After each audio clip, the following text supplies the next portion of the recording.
Hi, this is Greg Kilstrom. Welcome to Season 3 of the Agile World, where we discuss customer and employee experience, organizational and workforce transformation, and how business can adapt and continually improve in an agile age. The Agile World podcast is brought to you by TEKsystems, an industry leader in full-stack technology services, talent services, and real-world application. For more information, go to teksystems.com. To read more about the topics discussed in this show, you can go to my website at theagile.world and read my latest articles, or get a copy of my latest book, The Agile Workforce, now available on Amazon and other retailers. My name is Greg Kilstrom, and I'm the host of the Agile World podcast. Today we're going to talk about some of the things that a shift to remote work has changed that may have gotten less notice than some obvious things like Zoom meeting fails, companies' lack of remote work policies, and other things that were first to be addressed. These are very real. There are very real human moments that are missed when we don't have face-to-face interaction. And while some things like this may be harder to quantify, they're no less important when we strive to create great employee experiences. To help me discuss this topic, I'd like to welcome a returning guest, John Friedman, author of Managing Sustainability: First Steps to First Class, and Sustainability Manager at WGL. John, welcome back to the show. Well, thanks, Greg. I really appreciate being on twice. And I was going to, resist the temptation to just pretend to be on mute for the first few seconds. We've all gotten used to that. But that's one of those things that happens. It's a human moment. And it's the human moments that we lose or are in danger of losing when we go to, remote work, because you can be remote, the distanced from your teams. And I've got a lot of experience having been a remote worker for several years prior to teleworking 1 day a week at Washington Gas, and now, being full-time remote for over a year. Obviously, the last year's brought a big shift in how things have been done. And while there's talk of returning to some kind of, some people coming back to the office that were remote, but, what was different prior, because as you just mentioned, you managed a remote team well before COVID. What was different then? What's different now than it was back then? I think the biggest difference is that those skeptical managers have discovered that it actually, your team can still be productive and you can still work, but you can also still have the spirit of a team and that connectivity between each other, that it can be done remotely, because that was the biggest resistance, is people didn't think it could be done. And it does have some advantages that people have discovered. My situation before was I was the only team member in North America. Everyone else was in Europe. So if something had to be done by first thing in the morning for Paris, I had 6 extra hours that I was working. So a lot of times my team would send something to me to finish up or tidy up, knowing that if I sent it back to them at the end of my workday at 5 o'clock here, it would be waiting for them first thing in the morning. So it gave us more coverage, both geographically and time-wise. But now what people are discovering is your best employee, the best person for the job, may not be right around the corner or down the street. You might not have to pay for a relocation.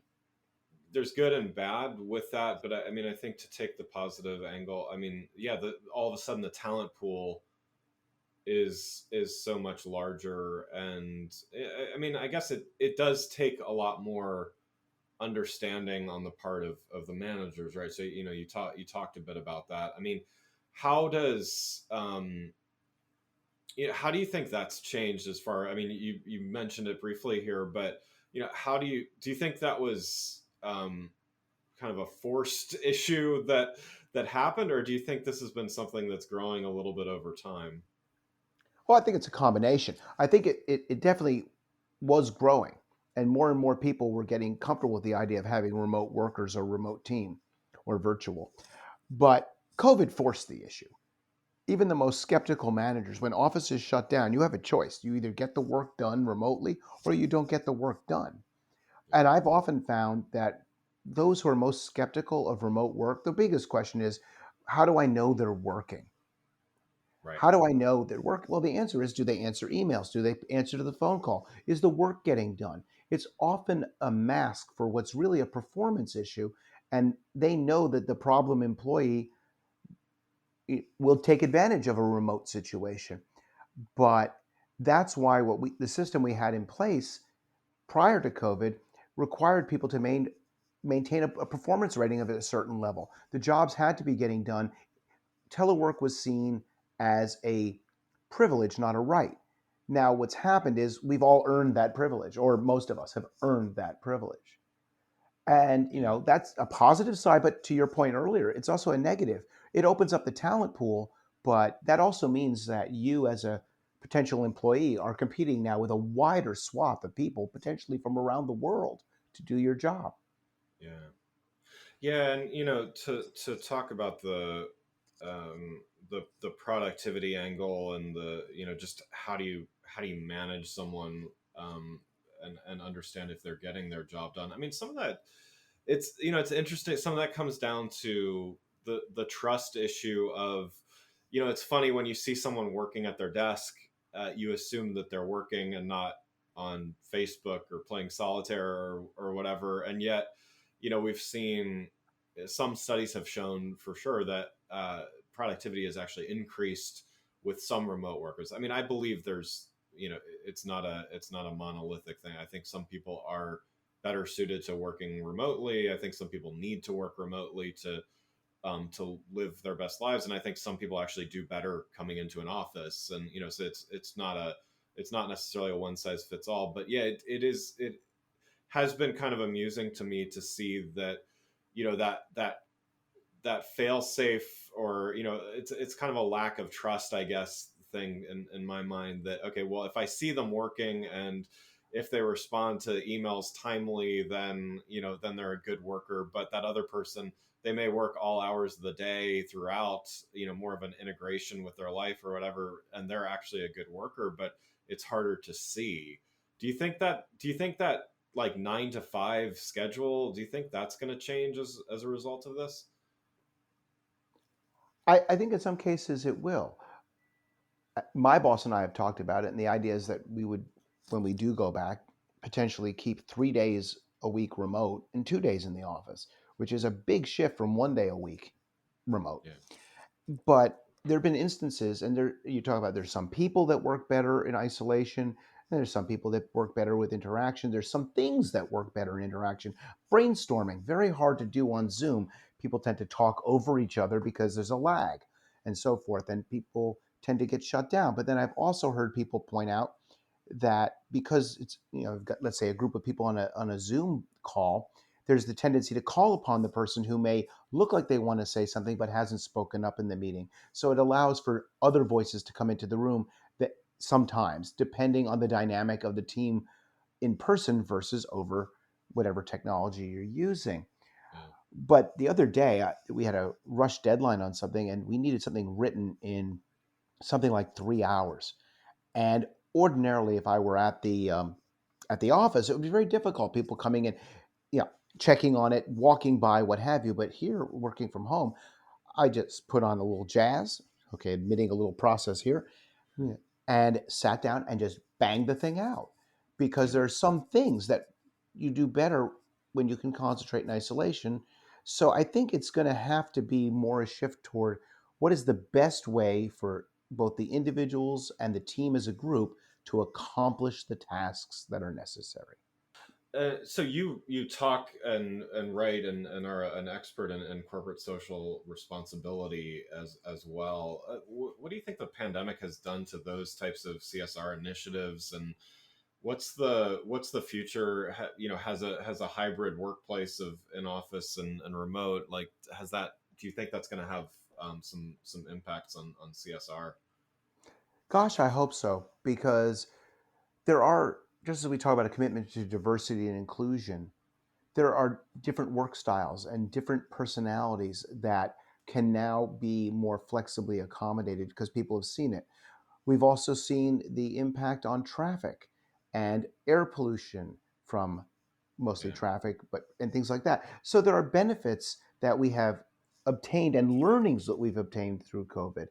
But the other thing is, we can't make the mistake of making it all about productivity and all about the work and making it overly transactional, because there's part of the workplace and part of a healthy team that is the connectivity between people, those tangential conversations where you run into each other in the kitchen or in the hallway and say, hey, how's it going? How's your son or daughter or whatever doing in college or what have you? And when we get hyper scheduled, which is what happens with remote, you have meetings and your Outlook calendar starts to look like the Partridge Family bus with all the colored squares, but you don't have time for those just you know casual conversations. So I've taken to with members of my team just looking on their calendar, seeing the green light and knowing that they're therefore not in a meeting, and just calling them. And just as the same thing as if you were walking by someone's office and you saw them look up and you poked your head in and just said, something cheerful, just very short, very brief, and maintain that human element. So that's the big thing for corporate responsibility, because we want to be the workplaces where people want to work and can come work and can be fully engaged and bring their best self. And that human element is also part of it. Definitely the culture, the company culture piece has undoubtedly been affected by, let's call it, the omnipresence of Zoom. um how do you, so, and that's a great example of how you kind of get around that and build some personal interaction time. How might someone roll that out to their team? So in other words, how that's an action that you can take. But what advice would you have for someone that's managing a team, and you can't force people to call each other and do all those things? Like, how would you approach trying to enable that in a company culture? Well, as a manager, what I would do is when I'm talking to the people on my team or even other teams, I would say, hey, if you want to reach out to Andrew on this, or you think Christine might have a good perspective, give them a call, or just, see if you find a spot in their calendar and just impromptu, just ask them for their thoughts and opinions. Or if you feel like somebody might be in a conversation, you realize they might be feeling low or missing interaction, because some people really struggle with not having a team and not and are alone in a smaller place, and just say, hey, I know that so and so seems to be kind of struggling with the isolation. Why don't you give them a call and say hey? So you Yeah, can encourage it that way, not make it a mandate of you need to call people, or yeah. do it informally, because you're really talking about trying to create the informal.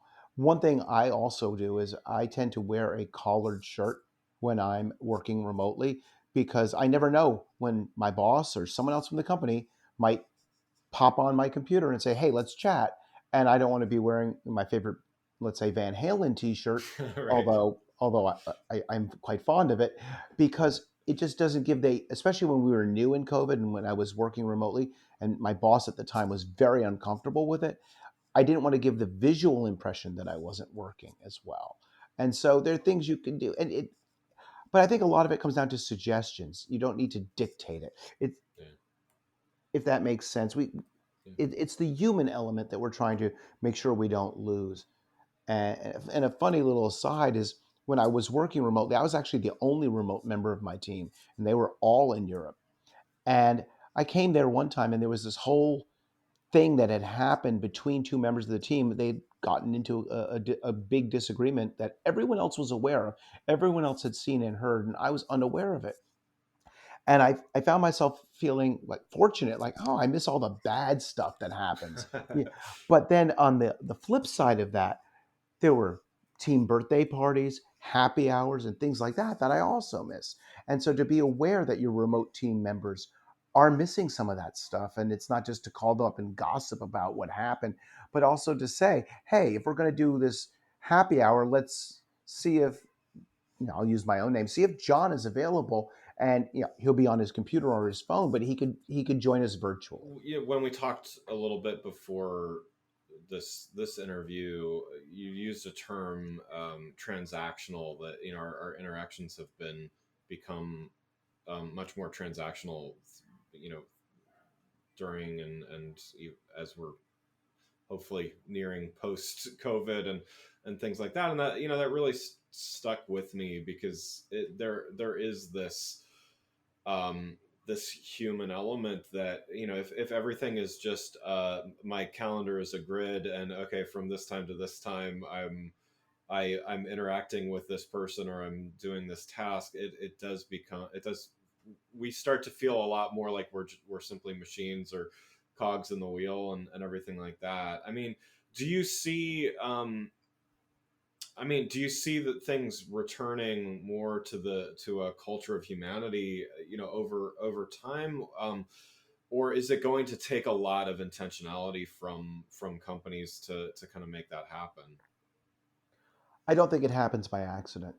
Yeah, I think there has to be intentionality, at least the intentionality to let it happen.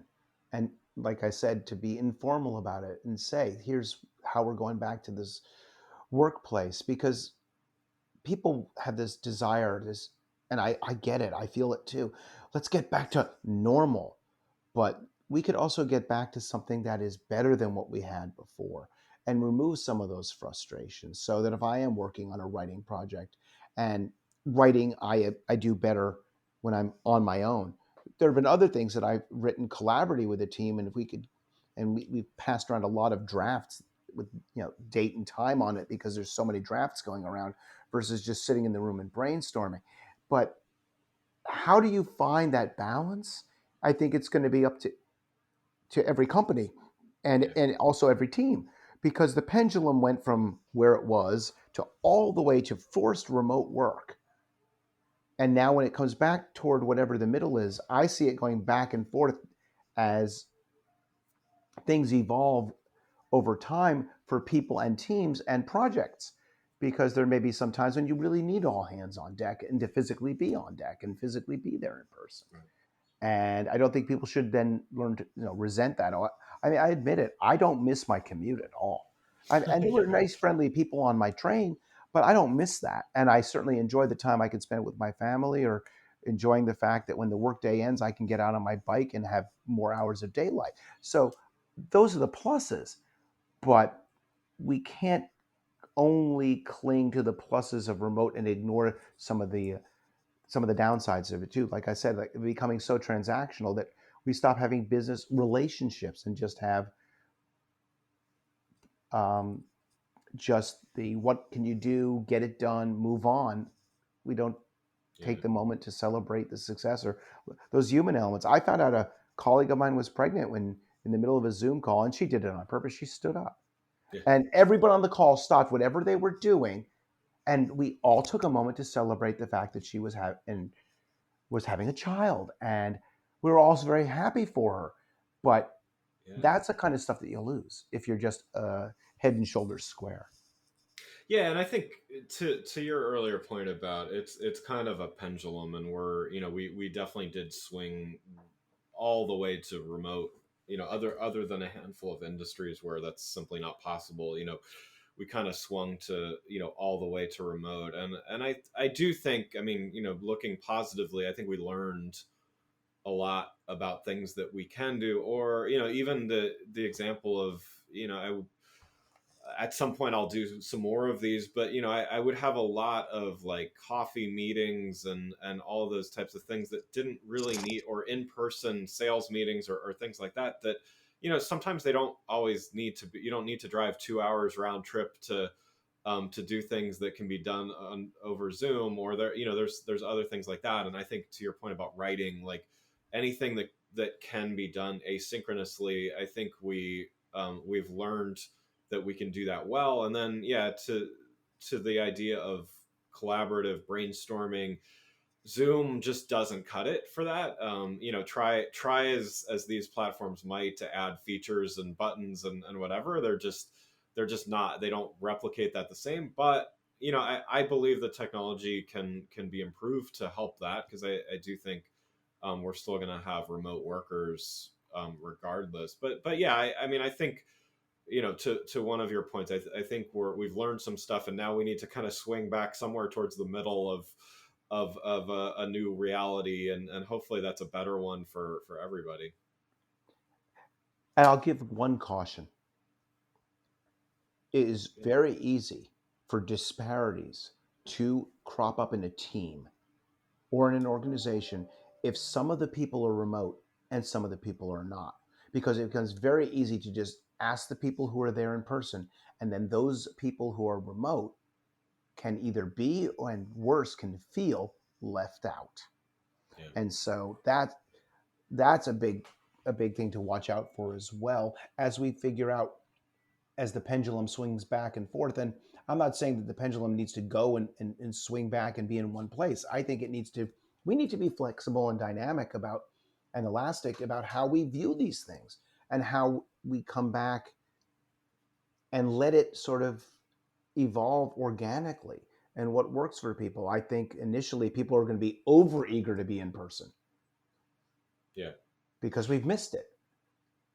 Yeah, I think, I mean, particularly certain, the more extroverted, I think they've been, chomping at the bit, or so to speak, to get back in. Others, as an introvert, I got to say, I enjoyed my first couple months of lockdown just fine. But even somebody like me is ready to get out once in a while at least. But yeah, I mean, I think the other interesting thing to come out of this also is just um, the ethics, or the equality aspect of, how do you, as a manager, how do you make a decision that one person can work from home more or more often? I mean, back in the day, several years ago, it wasn't even that long ago, but it used to be, I mean, certain people, they might come in a little bit late and get special exemption or whatever, but that was always like a bit of a privilege. And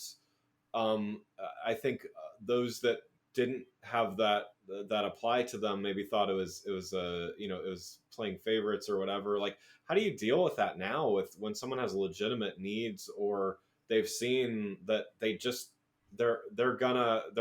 need to do certain things, or else this job just doesn't work for them? Like, how do you handle that disparity between different types of team members, even if they all live locally?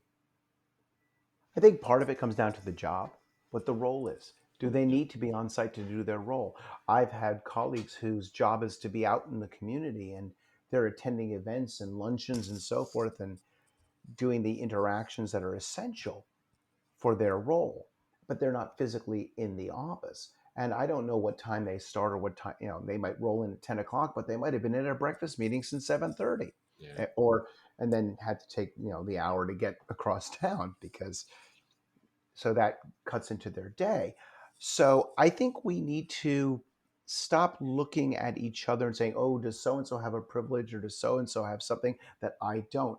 It's really, am I being fully realized, fully engaged? And it gets to the idea of diversity and inclusion. People want to be included differently or need to be. I Yeah. have a colleague who's got a new child. Their child care schedules are going to have to be accommodated. Does that mean everyone should leave when his wife can't work, can't pick up the baby, so he has to leave work early? So Right. everyone gets to leave work early. I mean, I'm trying to make a point with humor that would Right. be ridiculous, but no one would expect that. And so that as we come back, we're going to have to figure that out as well. But I think favoritism and resentments are a possibility when people have different privileges based on, let's say, performance. When it's a job role, people don't question it, but it's when you've earned it, it's a little trickier. Well, one last question before we wrap up. So you've written a book about sustainability, and write for some of the top publications on the subject. What should the pandemic and our recovery from it teach companies about sustainability, and how can we make some good come from everything we've been going through this last year? One of the things I hope that people start to do is really look at the need to listen to the experts, whether they be medical professionals or climate scientists. That we've been warned and we knew that disease outbreaks could happen, and with globalization that it would be easy for something to transmit around the world. Obviously, COVID is, with all these variants, this thing can really evolve quickly and is finding homes and host communities. As more of us get vaccinated, it's figuring out, not that it's scheming, but it's just by the nature of it being transmitted. Oh, that person's protected and ends up at this younger host, and so now we're seeing it shift to the younger people. All of this was predictable. Right. Climate change is predictable. issues like social justice. We've been talking about them for years, decades. And we're starting to see, and again, I think because we're all at home and the only connection we have necessarily to the outside world is to pay attention to some of these things, is that hopefully we will all, as businesses and individuals, pay attention to these things and do more and not just expect someone else to do it.